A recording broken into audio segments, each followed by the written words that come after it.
بيبدأ الفيلم يا صديقي في حي من أحياء باريس، وبنعرف وقتها إن الناس بيطلقوا على الحي ده ب 13 بسبب إن الحي ده من أخطر المناطق في باريس تما، لأن الشرطة وقتها يا صديقي فقدت السيطرة عليه خالص، وده بسبب إنه في كل تجار الأسلحة وتجار المخدرات. وقتها بقى بنشوف واحد عايش هناك اسمه ليتو، وليتو معاه شنطة مليانة بجميع أنواع المخدرات، ومأجر حراس حوالين العمارة، وكمان جايب حراس في الشقة اللي قصاده.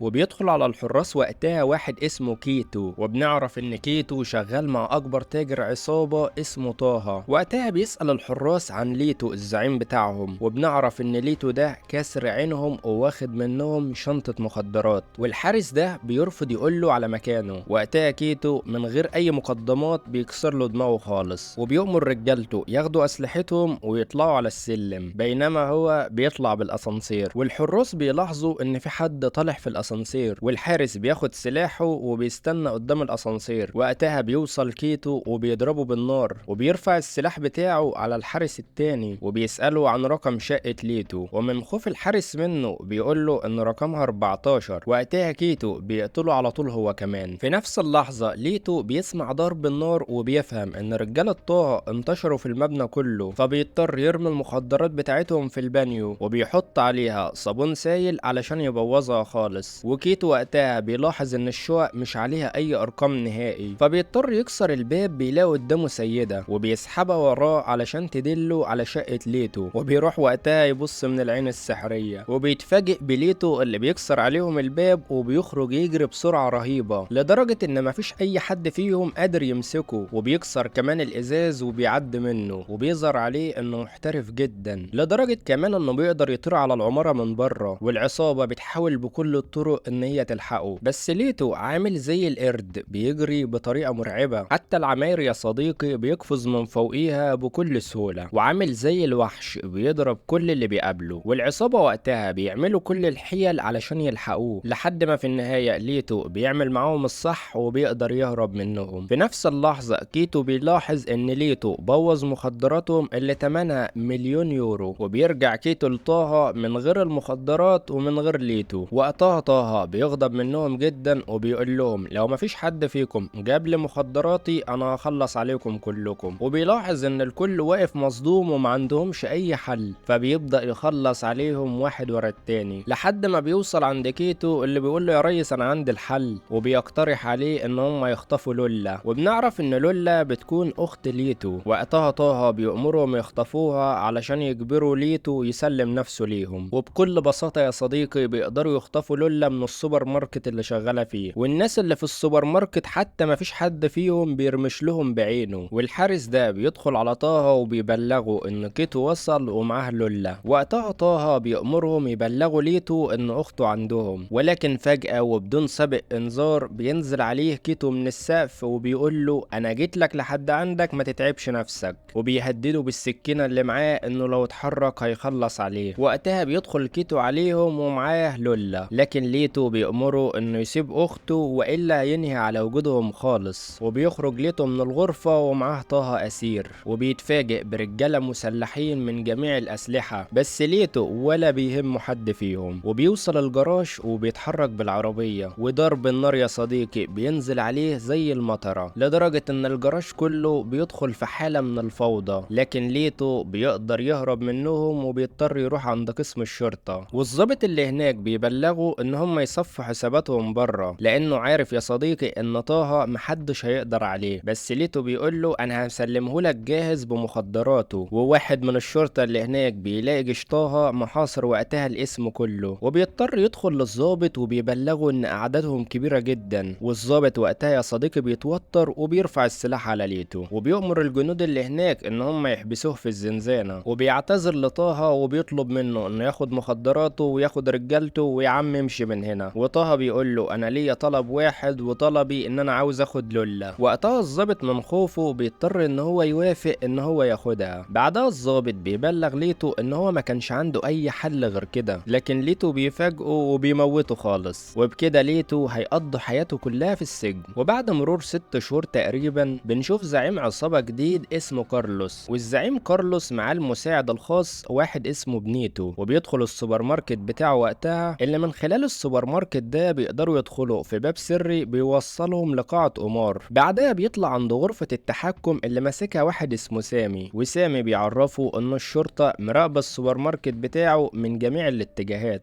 وان النهاردة ميعاد نقل الفلوس للبنك اللي كارلوس عاملها من العمليات الغير قانونية. وبيعرف كارلوس وقتها ان هو بيشك في واحد من الموظفين اللي معاه، لان سامي عرف ان الشرطة هتدي الشخص اللي هيساعدهم 10% من الفلوس اللي هيصادروها، بالاضافة كمان ان هم هيخليهم يقبضوا على كارلوس متلبس. وقتها كارلوس بدون اي متقدمات بيشك في السواق وبيموته خالص، وبيؤمر سامي ان هو يلم الفلوس علشان يهربوا. وفجأة بنيتو بيرفع عليه السلاح وبيقول له ان هو شرطي متخفي واسمه دانيال، ومهمة الضابط دانيال ان هو يسلمه للشرطة. وبيؤمر الجميع وقتها ان هم يخرجوا بره، وبيفضل معاه كارلوس في الغرفة وبيكلم اصدقائه الشرطة اللي موجودين في السطح. وقتها الشرطة بتنزل سلك واير من فتحة التهوية علشان يسحبوا كارلوس، ورجالة كارلوس وقتها مش بيسكتوا وبيبدأوا يضربوا الباب، لحد ما في الاخر يا صديقي بيكسروه وبيدخلوا وبيفتحوا ضرب النار من فتحة التهوية على الشرطة، وبيلم الفلوس علشان يهربوا. لكن بيتفاجئوا بدانيال اللي بيكون واقف لهم في الزاوية، وبيضطروا وقتها ان هم يدخلوا مع بعض في اشتباك، ودانيال بيقدر ان هو يضربهم كلهم وبيوقعهم على الارض. بعدها بيخرج من عندهم بيلاقي ضرب النار زي السيل، لكن دانيال واضح انه ضابط محترف جدا، بيكون عامل زي الوحش بيقدر يضرب كل اللي بيقابله. رغم ضرب النار ان هو بيكون في كل مكان، بس دانيال بيتعامل معاهم بذكاء خارق، وبيقدر يا صديقي ان هو يتفادى كل الضربات اللي جايه ناحيته، لحد ما في الاخر بيقدر ينهي عليهم كلهم وبيخرج. وتاني يوم بيروح لرئيسه في الشغل لان رئيسه مستدعيه، ودانيال كل تفكيره ان رئيسه طالبه اكيد علشان يكافئه، لكنه بيتفاجئ وقتها بجروجر مساعد وزير الدفاع اللي موجود في مكتب رئيسه. وبيعرف الضابط دانيال وقتها ان هم محتاجينه في مهمة صعبة جدا، وبيقول له ان كان فيه سائق بينقل شحنة ضخمة جدا لوزارة الدفاع، ولكن السائق ده اتفاجئ باطفال كانوا بيشتتوه وحطوا قنبلة على العربية من الخارج، ووقتها العربية انفجرت بالسواق. بعدها جت عصابة واخدت العربية بالشحنة اللي فيها، وبيعرفوا كمان ان الشحنة موجودة في الحي بي 13 عند عصابة طه. ومهمة الضابط دانيال ان هو يرجع الشحنة في خلال ساعات، لان للاسف الشحنة عبارة عن قنبلة موقوتة، وللاسف يا صديقي طه فعل القنبلة بالغلط، وباقي 23 ساعة بس والقنبلة هتفجر الحي كله. اي نعم هتخلص على كل المجرمين، ولكنها برضه هتاخد كتير من الابرياء في وشها. لكن الضابط دانيال وقتها بيضطر ان هو يرفض، وبيقول له ان الحي بي 13 من اسوأ واخطر المناطق في باريس كلها، وان الشرطة كلها ما قدرتش تسيطر على الحي، وانه اكيد مش هيقدر يدخل الحي لوحده. وجروجر بيقترح عليه ان في شاب هيساعده في مهمته، وبيقول له كمان ان الشاب ده اتولد في الحي ال 13 وعارف كل صغيرة وكبيرة. وبنعرف وقتها ان جروجر بيكون قصده على ليتو، وبنفهم ان ليتو لسه ما يعرفش اي حاجة عن المهمة، وانهم هينقلوه لسجن تاني، ومهمة دانيال ان هو يقنعه يقوم معاه بالمهمة. وتاني يوم واحد من الشرطة بيدخل على ليتو في الزنزانة وبيسحبه لحد ما بيركبوا عربية الشرطة، بس ليتو وقتها بيلاحظ حاجة غريبة ان في مسجون تاني هيترحل معاه، والمسجون ده بيكون الشرطي دانيال اللي بيتظاهر وقتها ان هو مجرم خطير وشرس جدا. بس الشرطة في الاخر بتركبه مع ليتو في العربية، والعربية بتمشي وقتها ودانيال بيقوم وبيفك الكلبشات،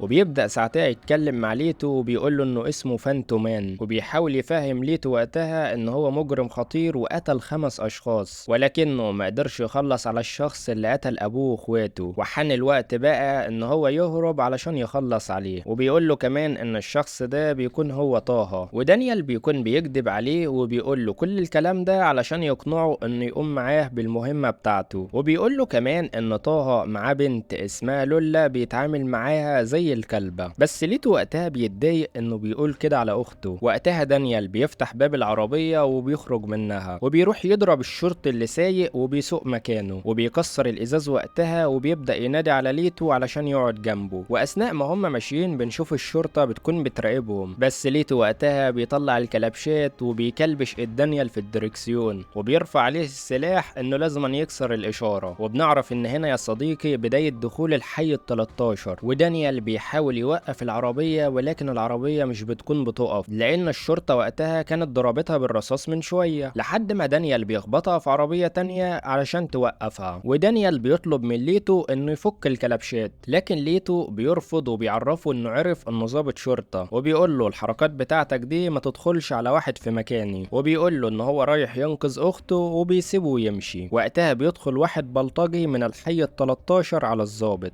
وبيقول له الضابط انت كسرت العربية بتاعتي ولازم تدفع حقها. ودانيال بيقول له انا لسه خارج من السجن ومش ناقص الاشكال اللي زيك. والبلطجي وقتها يا صديقي بيرفع عليه السلاح، بس دانيال بيضربه بسرعة، والمجرمين اللي هناك بيفتحوا ضرب النار من كل مكان. ودانيال وقتها بيقدر يكسر الدركسيون بتاع العربية وبينزل يضرب فيهم واحد ورا التاني، وبيقدر كمان انه يخنق واحد منهم وبيطلع يهرب. بعدها بنشوف طه اللي بيكون قاعد وبيتعامل مع لولا زي الكلبة. وقتها كيتو بيدخل عليه وبيبلغه ان ليتو هرب من الشرطة، بس طه بيعرفه وقتها ان هم لازما يكونوا على اتم الاستعداد لان ليتو اكيد جاي ينتقم منهم كلهم. في نفس اللحظة دي بالظبط بيكون ليتو بيراقب طه بالعدسة بتاعته، بس الظابط دانيال وقتها بيحضر وبيحط الكلبشات في ايده وبيقول له هو انت ازاي عرفت ان ضابط شرطة؟ وليتو بيقول له طريقتك غبية جدا وواضح جدا انك ضابط شرطة. وبيقول له كمان انا مش لص ولا بلطجي زي ما انت فاكر، ولكن انا كل ذنبي ان انا اتولدت في الحي ال13. وقتها الضابط دانيال بيحاول يقنعه انه يساعده في العملية بتاعته، وبيعرفه ان في قنبلة كلها ساعات وهتدمر الحي كله، ولما يحصل انفجار زي كده اكيد في ناس ابرياء هيموتوا، وبيقترح عليه انه لازم يتحد معاه علشان يمنعوا القنبلة من الانفجار. وبيوعده كمان ان هو هيقدر ينقذ اخته لولا، بس ليتو وقتها بيقول له انه لو بيكذب عليه يبقى كتب على نفسه الموت.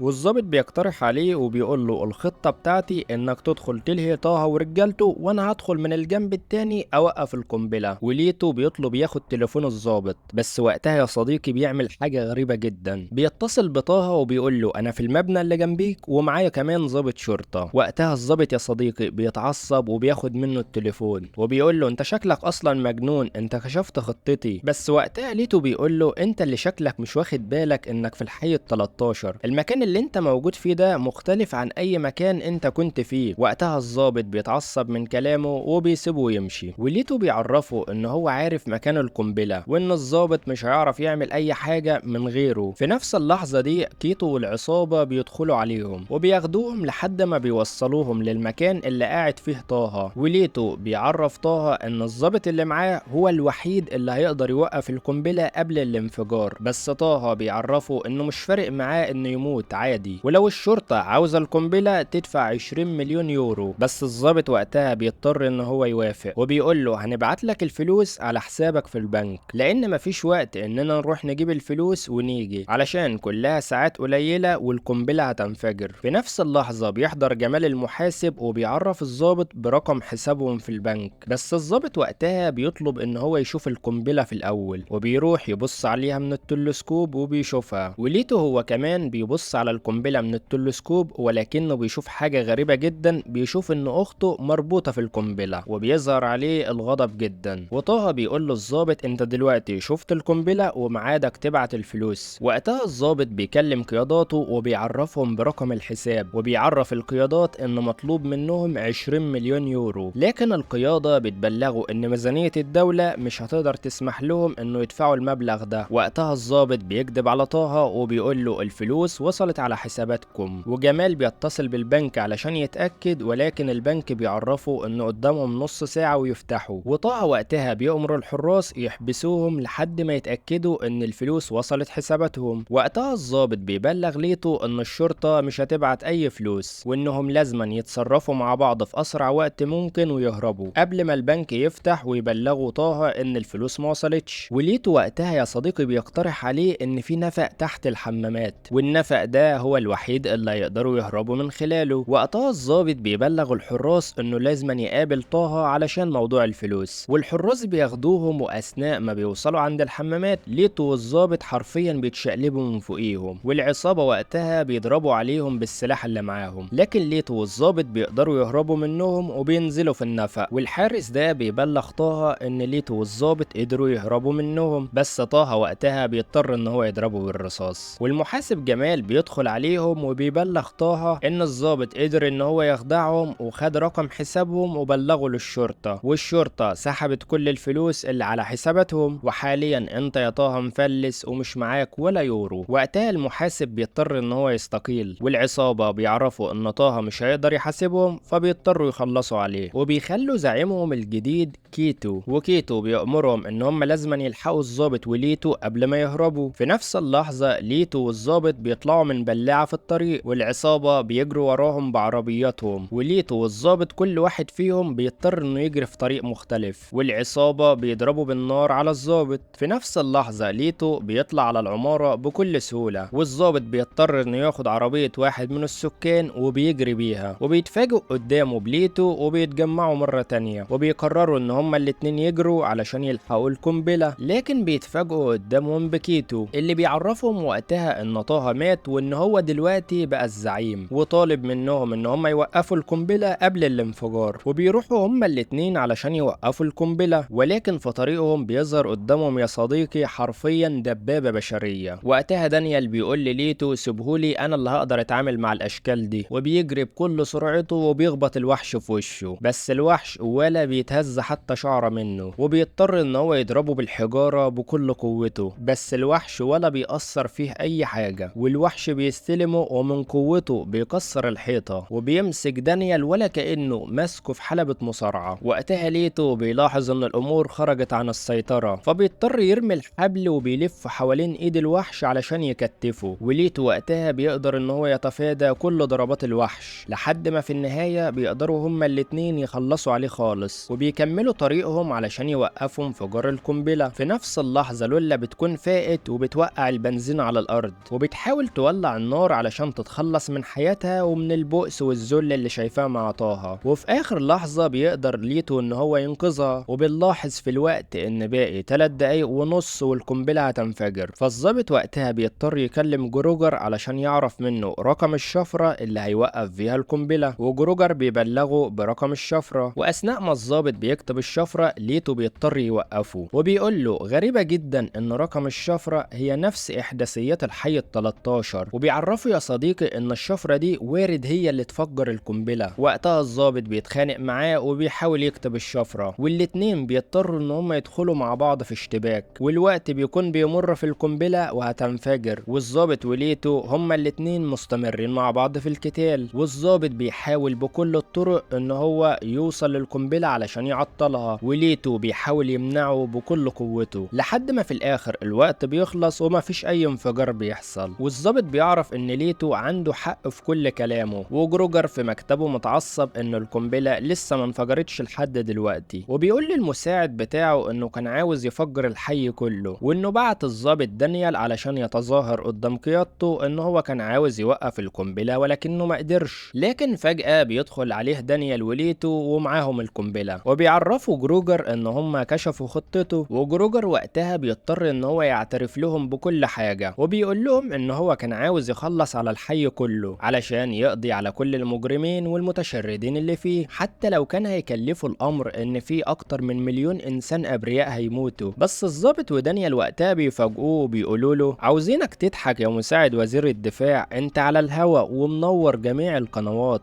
وبنشوف ان هم عاملين بث مباشر ليه في التلفزيون وهو بيعترف بكل حاجة. وقتها جروجر بيتصدم وبيعرف ان حياته كلها اتدمرت، وحرفيا يا صديقي بيكون مصدوم جدا وهو شايف نفسه على جميع القنوات قناة ورا التانية. بعدها دانيال بيوصل ليتو ولولا عند مدخل الحي ال13، وبيعرفهم ان الشرطة هتهتم بالحي كله وهيفتحوا فيه مدارس ومستشفيات والخدمات هترجع لهم تاني. بعدها بيودعهم وبيمشوا، وما يعرفوش يا صديقي ان الامور هتتغير للأسوأ جدا، وده اللي هنعرفه في الجزء التاني.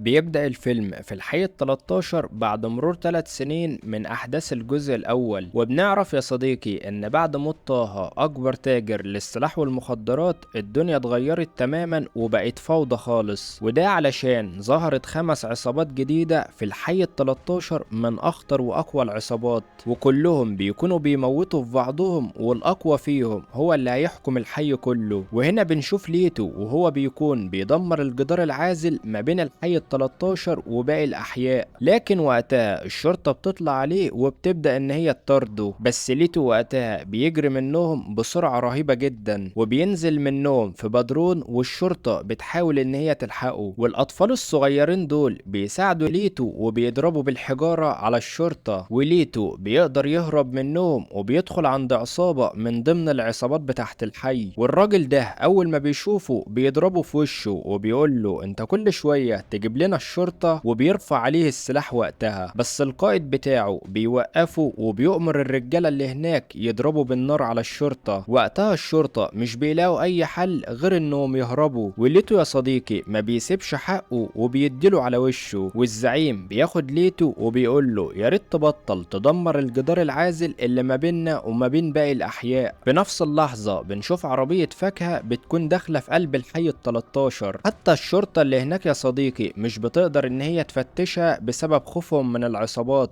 لحد ما العربية في الاخر بتوصل عند واحد من اكبر تجار المخدرات، والعمال اللي هناك بيطلعوا من قلب البطيخ المخدرات وبيدخلوها المختبر علشان يفرزوها، والحارس ده بيروح للقائد وينغ وبيبلغه ان الشحنة وصلت والزباين كلها مستنية بره. وقتها الزعيم بيبلغه يبلغ كل العملاء اللي هناك، وكمان يخرج كل البنات الموجودة ما عدا المزة دي، وبيخرج وقتها الحارس يبلغ كل الزباين، وبنرجع تاني للمزة دي اللي بترفع على وينغ السلاح، وبنتفاجئ يا صديقي انه بيطلع الضابط دانيال، وده علشان بيكون متكلف انه يقبض على كل تجار المخدرات اللي في الحي كله، وبيبدأ ساعتيها يكلم الدعم علشان يبدأوا ينفذوا الخطة، والدعم فعلا بيبدأ يتحرك وبيروح عند بوابة الكازينو. وقتها بيعرفوا الحراس ان هم من الشرطة وجايين علشان يفحصوا المكان، وده الغرض ان المساعد ده يدخل ويبلغ وينغ. واول ما بيدخل دانيال يا صديقي بيرفع عليه السلاح وبيخدره وبيوقعه على الارض،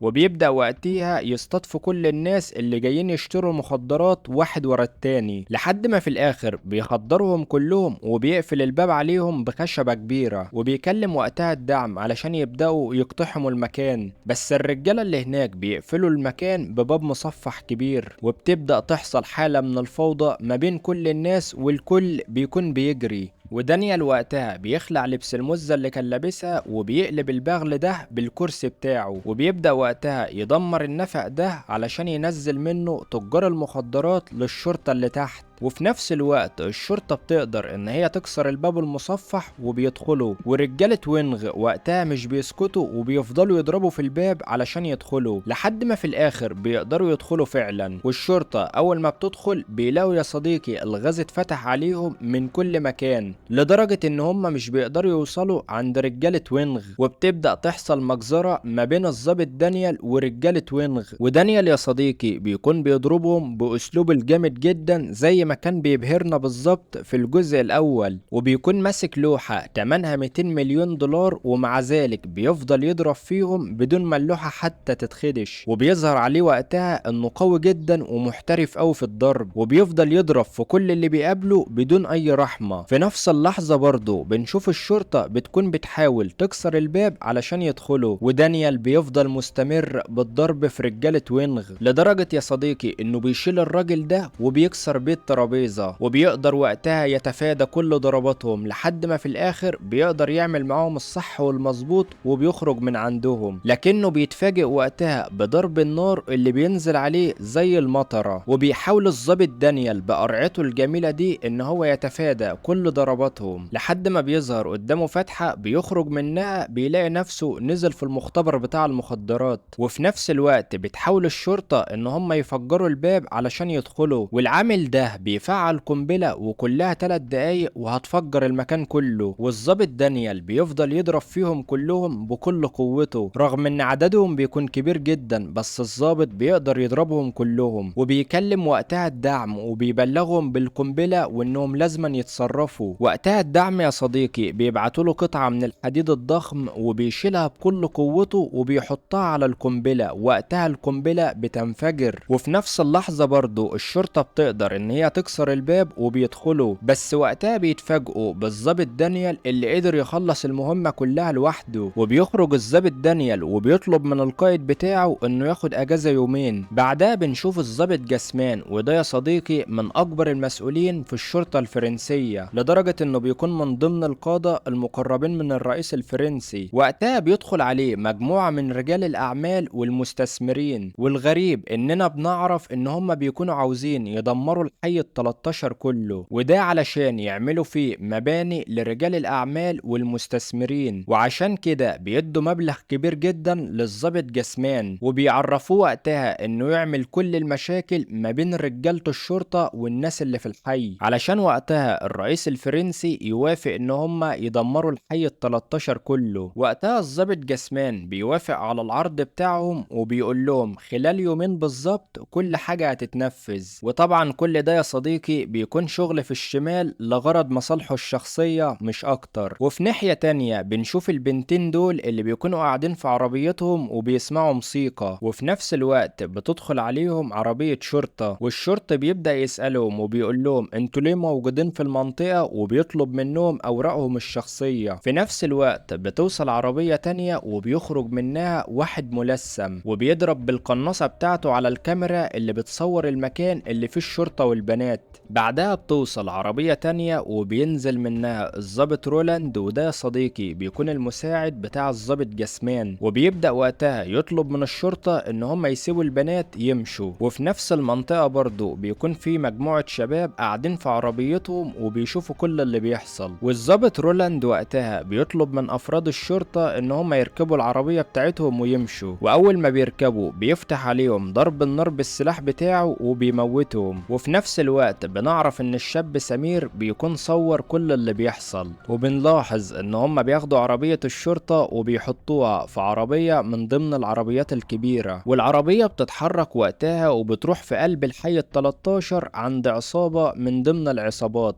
وبترمي قدامهم العربية بتاعت الشرطة. وبيكون يا صديقي الغرض من الموضوع ده ان العصابة تضرب بالنار على عربية الشرطة، وعلشان يحصل كده الضابط رولاند بيضرب بالسلاح بتاعه على العصابة، والعصابة وقتها ما بتسميش وبتفتح ضرب النار على عربية الشرطة. وطبعا كل اللي بيحصل ده بيكون الضابط رولاند بيسجله بالكاميرا صوت وصورة. في نفس اللحظة بنشوف ليتو اللي بيكون شاف كل اللي حصل، وبيبص من التلسكوب اللي معاه وبيشوف عربية دايس وهي بتنسحب من المكان، ودي يا صديقي بيكون نفس العربية اللي فيها الضابط رولاند. وتاني يوم بنشوف الضابط دانيال اللي بيصحى من النوم علشان يروح الشغل بتاعه، لكن وقتها بيتفاجئ برجالة الشرطة اللي بيدخلوا وبيقبضوا عليه. وقتها دانيال بيعرفهم ان هو ضابط شرطة ومش متهم في اي حاجة، لحد ما بيجيله القائد ده وبيعرفه ان هو مطلوب القبض عليه لان هو بيكون بيتاجر في المخدرات. وبنتفاجئ فعلا ان هما بيطلعوا مخدرات من عنده، فبيفهم دانيال ان في حد لبسه القضية دي علشان يتخلص منه. بعدها بنشوف الرئيس الفرنسي وهو بيتفرج على الفيديو اللي رجالة جسمان كانت مصوراه. وقتها بيتعصب جدا من اللي بيحصل في الحي، وبيبدأ يطلب منهم انهم يعينوا الضابط دانيال يقوم بالمهمة، لكن بيتفاجئ وقتها منهم ان الضابط دانيال اتقبض عليه بسبب انه بيتاجر في المخدرات. وقتها الضابط ويلتر بيقترح عليه ان في شخص تاني هيقوم بالمهمة، وبنعرف ان الشخص ده هو الضابط جسمان رئيس الضيس. وقتها الرئيس بيقول للضابط جسمان الفيديو اللي انا شفته ده يا ريت مفيش اي حد من السكان يشوفه خالص، وده عشان ما تحصلش حرب اهلية ما بين سكان الحي والشرطة. وقتها الضابط جسمان بياخد منه الفيديو وبيخرج من عنده، بس وقتها بيعمل حاجة غريبة جدا، بيدي الفيديو للمساعد بتاعه وبيقول له انا عاوزك تنشر الفيديو ده على جميع مواقع التواصل الاجتماعي، وده طبعا علشان يحصل فوضى كبيرة جدا زي ما هو عاوز. والخبر فعلا يا صديقي بيتذاع على جميع الشاشات، وكل سكان فرنسا بما فيهم الحي ال 13 بيشوف الخبر وبيكونوا متفاجئين، والمسجون ده بيعترض على الفيديو وبيقول لهم ان العصابات عايشة في حالها وان الشرطة هي اللي بتضرب فيهم. وقتها الشرطي اللي هناك بيتعصب عليه وبيخرجه من قلب الزنزانة، والغريب وقتها انه بيطلعه قدام العصابة بتاعته وبيضربه بالنار. بعدها بنشوف الضابط جسمان في مكتبه وبيجيله واحد من رجالته وبيبدأ وقتها يوريله الفيديو بتاع الشباب اللي كانت مصورة رجالة الضيس وهي بتموت رجالة الشرطة. وقتها بيتصدم منهم جدا وبيؤمر رجالته يجيبوا الشباب دول من تحت تقاطيع الارض والا هيروحوا كلهم في داهية. وفي ناحية تانية بنشوف ليتو وبيدخل عليه الشاب سمير اللي كان مصور رجالة جسمان وهم بيموتوا الشرطة، وبيدي ليتو كارت ميموري وبيقول له ده عليه الحقيقة وبيطلع يجري. وبنتفاجئ وقتها ان رجالة جسمان بيكونوا بيطاردوا الشاب ده علشان يمسكوه، لحد ما في الاخر بيقدروا يمسكوه وبيركبوا العربية بتاعتهم. وليتو وقتها بيعرف ان قوات الضيس اللي شافها يوم الحادث هي برضه اللي قبضت على الشاب سمير. بعدها بنشوف دانيال والحراس واخدينه على الزنزانة بتاعته، وقتها بيطلب منهم ان هو يعمل مكالمة ضروري، بس الحراس وقتها بيرفضوا فبينزل فيهم ضرب لحد ما بياخد التليفون وبيبدأ يتصل بليتو، بس بيلاقي التليفون بتاع ليتو مقفول فبيقرر يسيب له رسالة وبيقول له ان هو في سجن 36 بسبب ان في حد لبسه قضية مخدرات،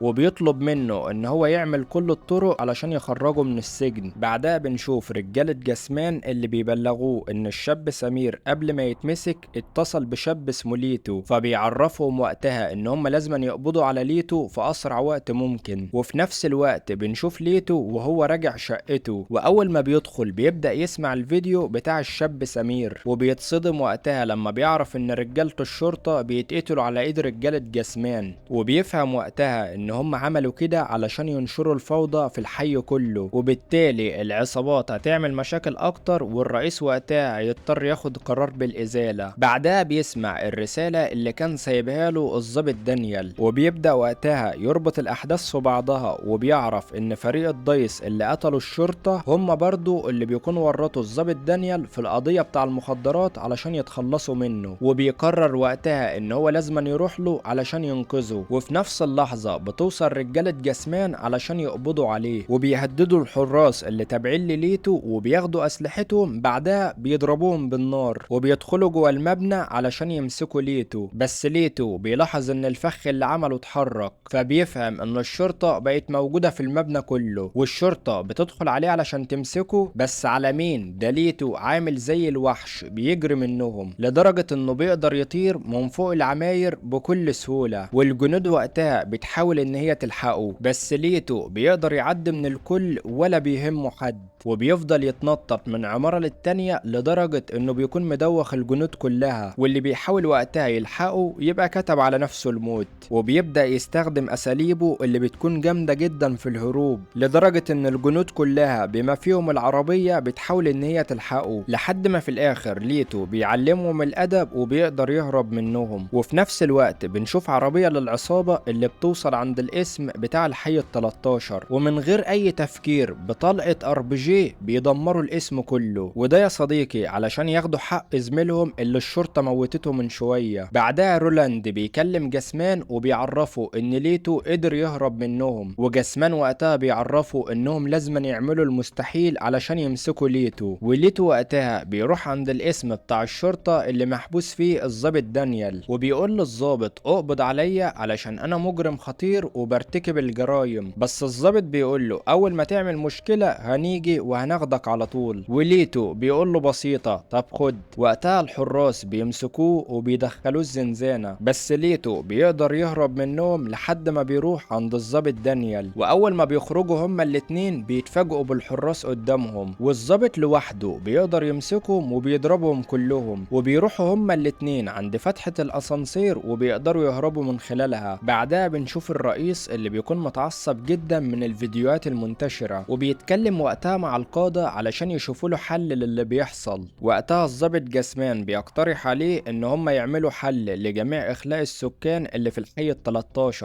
بعدها ينسفوا المباني بالطيارات، وبكده يبقى قدروا يتخلصوا من المخدرات ومن العصابات ويبنوا مكانها مباني كبيرة للمستثمرين ورجال الاعمال. لكن وقتها الرئيس الفرنسي الرئيسي بيعترض على كلامه وبيقول له ان هو مهمته ان هو يحمي الفرنسيين ويحترم مصالحهم، بس الضابط جسمان بيعرفوا ان هم لو ما عملوش نسف للمباني كده الامور هتزداد سوء اكتر، والرئيس بيبلغوا يعملوا اخلاء لسكان الحي وبينبه عليهم يعاملوهم بكل احترام وتقدير، ولو الموضوع اتطور اكتر يبقى ساعتها هيفجروا المباني. وبنرجع تاني لليتو والضابط دانيال، والضابط بيعرف ليتو ان الشرطة هي اللي لفقت له قضية المخدرات، وليتو وقتها بيعرفوا ان معاه فيديو لقوات الضيس وهي بتموت رجال الشرطة بالرصاص، وانهم عملوا كده علشان يعملوا حرب اهلية لغرض مصالحهم الشخصية. فبيتصدم دانيال وقتها ان قوات الضيس بقيادة الضابط جسمان هم السبب في المهزلة اللي بتحصل دي، وبتكون الخطة بتاعتهم يا صديقي ان هم لازم يهجموا على مكتب الضابط جسمان، وده بسبب ان هم يجيبوا دليل يوصلوه لحبل المشنقة، وفعلا بيوصلوا لحد المقر هناك، لكنهم وقتها بيتفاجئوا بالحراس اللي بيهجموا عليهم، والضابط بيفضل يشغلهم بالضرب لحد ما ليتو يروح المكتب ويجيب اي دليل، وبيفضل الضرب مستمر ما بين الضابط وما بين الرجالة، وبيفضل يضرب فيهم واحد ورا التاني، واللي بياخد منه خبطة ما بيقومش من بعدها، وبيكون باين عليه انه عنيف جدا في ضرباته ولا كأنه بروسلي. وفي نفس اللحظة برضه بنشوف ليتو اللي بيوصل لحد المكتب وبيدور على الهارد ديسك، وبيدخل وقتها على الموظفين اللي هناك وبكل هدوء بياخد الهارد وبيطلع يجري، وفي نفس اللحظة الضابط بيكون عمال يضرب في الرجالة ولا كأنه مش بيتعب خالص، لحد ما بيتفاجئ بالضابط رولاندز اللي بيأمره يسلم نفسه. وقتها بيظهر ليتو وهما الاتنين بينطوا من المبنى وبيركبوا العربية اللي هناك، وضرب النار بينزل عليهم من كل مكان، والضابط وقتها بيطير بالعربية وبيدخل جوه المبنى وبيفضل يجري، والكل بيكون بيحاول يلحقه لحد ما بينزل من الجنب التاني. وحرفيا يا صديقي احنا كده عدينا الافلام الهندية، وكالعادة رولاند بيبلغ الضابط جسمان وبيعرفه من اللي حصل من ليتو والضابط، وجسمان بيعرفهم ان هم لازما يقتلوا الاتنين ويرجعوا الهارد في اسرع وقت ممكن، وكمان بيروح يستعجل سكان الحي علشان يفجر الحي بالكامل. بعدها بنشوف دانيال وليتو وهم رايحين لعصابة خطيرة من ضمن العصابات اللي في الحي، وده علشان يقابلوا واحدة من الهاكر اسمها تاو، ودي اللي هتقدر تساعدهم انهم يفتحوا الهارد ديسك بتاع الضابط جسمان. لكن تاو في الاول بتكون رافضة علشان مش بتعمل اي حاجة ببلاش، لحد ما الضابط دانيال بيفهمها ان المعلومات اللي على الديسك هتنقذ سكان الحي ال13 بالكامل. وقتها اول ما بيفتحوا الديسك بيلاقوا المباني العالية معمول عليها بالاكسات، فبيعرفوا ان الضابط جسمان عاوز يدمر المباني العالية دي ويبني مكانها مباني للمستثمرين ورجال الاعمال. وفي نفس الوقت بتجيلهم معلومات ان في طيارات هليكوبتر بقت موجودة فوق المباني وبتحط عليها علامات ليزر علشان الطيارين يضربوا اهدافهم بسهولة، والضابط دانيال بيعرفهم ان بنسبة كبيرة المباني دي هتتنسف تاني يوم الصبح. ساعتها تاو بتقترح عليهم ان هم يجمعوا كل العصابات اللي موجودة في الحي ال13 عشان كل العصابات دي يتفقوا مع بعضهم، لان دي كارثة وهتيجي عليهم كلهم. وبعد ما بيتجمعوا بتعرفهم ان قوات الامن عاوزين يدمروا كل المباني علشان يعملوا ابراج استثمارية. وقتها العصابات كلهم بيوافقوا ان هم يتحدوا مع بعضهم، ودانيال وقتها بيقترح عليهم خطة جامدة جدا يقدروا يدخلوا من خلالها المبنى الرئاسي علشان يقدروا يوقفوا الكارثة دي قبل ما تحصل. وبتبدأ فعلا الخطة وبيكونوا مراقبين القصر الرئاسي علشان يهجموا عليه في الوقت المناسب. وقتها قوات الضيس بيكونوا بيحضروا الشنطة للرئيس علشان يفجر الحي. في نفس اللحظة ليتو ورجالته بيحاولوا يتسللوا جوه القصر علشان يوصلوا الحقيقة للرئيس الفرنسي اللي بيكون على وشك يا صديقي انه يفعل الصواريخ، لكنه في الاخر بيرفض علشان بيكون مش مطمن. وبيحاول وقتها الضابط جسمان انه يقنعه ان الحي ال13 مش بيحترموا حد وان ده انسب حل يتعمل معاهم. وفي نفس اللحظة بنشوف تاو اللي بتؤمر الرجالة ان هم يهجموا على القصر من جميع الاتجاهات، والرجالة زي ما يكون ما صدقوا وبيبدأوا يدمروا في كل اللي بيقابلهم. والضابط جسمان بيفضل يزن على ودان الرئيس علشان يضرب الصواريخ على الحي، وبيحاول وقتها بكل الطرق وكل الاساليب ان هو يقنعه، بس الرئيس وقتها بيعرفه انه مستحيل يفعل الصواريخ الا لما يتأكد ان هم عملوا اخلاء لجميع السكان. وفي نفس الوقت الرجالة بيضربوا كل اللي بيقابلوه من الشرطة، وبيكونوا بيحاولوا ان هم يوصلوا لمكتب الرئيس في اسرع وقت.